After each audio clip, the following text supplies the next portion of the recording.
Welcome back. Human rights groups are reporting an increase in incidents of harassment against American Muslims in the aftermath of the Boston bombing. And as Emily Drew reports, the U.S. Islamic community is now bracing for what could be the biggest backlash since September 11th, 2001. Of course, the first thought was shock and horror of what took place in Boston in the marathon. And then there was this, worry, especially post 9/11, that this was somehow related to a Muslim somewhere. From the moment of the attack, people in the United States waited for suspects. Many of the country's 2.6 million Muslim Americans carried additional anxiety. My son, who's 11, told me something really interesting. He was off of school that day.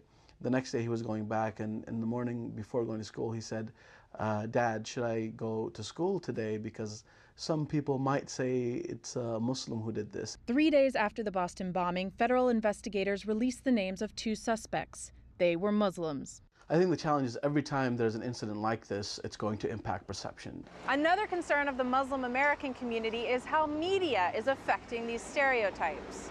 99% of the Muslims are outstanding Americans. The fact is, that's where the threat is coming from. I want to be very careful about this because people get very sensitive when you say these things. I was told by one of these sources, who was a law enforcement official, that this was a dark-skinned male. The New York Post published this front page story Thursday after the attack. Neither were suspects. One was a high school track athlete.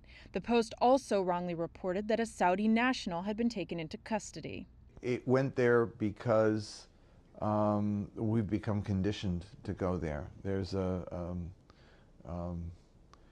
certainly over the years, the culture has evolved, media culture in particular, where the stereotyping is just commonplace. James Zogby has been studying Arab American society in the U.S. for 40 years. While the majority of the population of the Arab world is made up of people who follow the Muslim faith, only about 24% of Arab Americans are Muslim. The rest are mostly Christian. But Zogby says the media has merged the two identities. He says many non-Muslim Arab Americans, like himself, feel the same kind of anxiety as Muslims when there's news of a terrorist attack.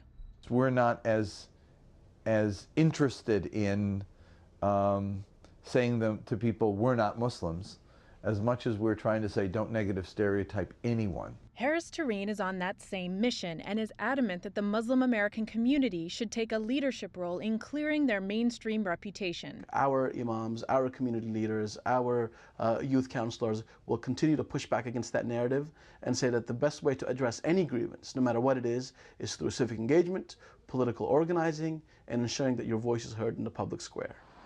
Emily Drew, CCTV, Washington.